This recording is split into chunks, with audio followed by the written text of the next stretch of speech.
রাজধানী জুড়ে গ্যাস সংকট, সিএনজি পাম্পে দীর্ঘ লাইন, ভোগান্তি। এ বিষয়ে বিস্তারিত জানাতে তেজগাঁও থেকে যুক্ত হচ্ছেন মেহেদী হাসান। মেহেদী, সিএনজি পাম্পে এখন ভিড় কেমন দেখছেন আপনি?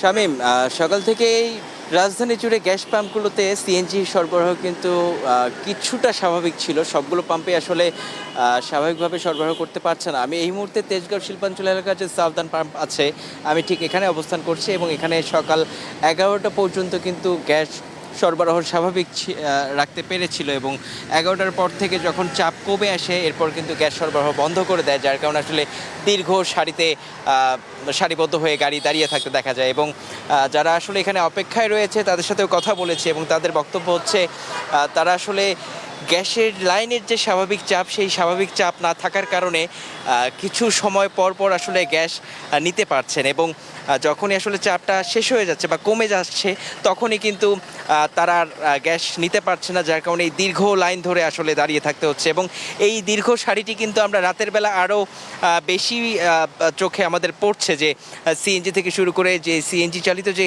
গাড়িগুলো রয়েছে তারা কিন্তু দীর্ঘ লাইনে দাঁড়িয়ে আসলে গ্যাস সংগ্রহ করছেন। এবং শুধু গাড়ি চালকই নয়, বরং বাসা বাড়িতে যারা রান্নার কাজে আসলে গ্যাস ব্যবহার করছেন, রাজধানীর বিভিন্ন জায়গায় সকাল থেকে এখন পর্যন্ত বেশ কিছু জায়গার কথা আমরা শুনেছি যেখানে আসলে এখন পর্যন্ত রান্না করার জন্য গ্যাসের চুলাটাই তারা জ্বালাতে পারছেন না। ফলে সকাল থেকে কিন্তু এখনও রান্নার কাজেও ব্যাঘাত ঘটছে। ফলে দৈনন্দিন যে কার্যকলাপ, এতেও কিন্তু আসলে মানুষের বিঘ্নিত হচ্ছে।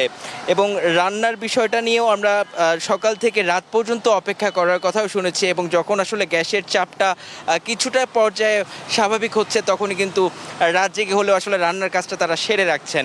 এবং যানবাহনে যে বিষয়টি বলছিলাম, যে তারা কিন্তু সকাল থেকে এই লাইনে দাঁড়িয়ে আসলে গ্যাস সরবরাহের জন্য অপেক্ষা করছে এবং শুধু দিনের বেলায় নয়, রাত থেকে কিন্তু এই লাইনটি আমরা দীর্ঘ হতে দেখি। এবং যেটি বলছিলেন যে মহেশখালীতে এই যে এলএনজি টার্মিনালের যে গ্যাসের যান্ত্রিক ত্রুটির কারণে আসলে জাতীয় গ্রিডে স্বাভাবিক সরবরাহ হচ্ছে না, এর কারণেই মূলত যে সংকটটি দেখা দিচ্ছে। এবং এছাড়াও কিন্তু গ্যাসের যে স্বাভাবিক সরবরাহ বা চাপ, তাও কিন্তু আসলে স্বাভাবিকের থেকেও কম ছিল।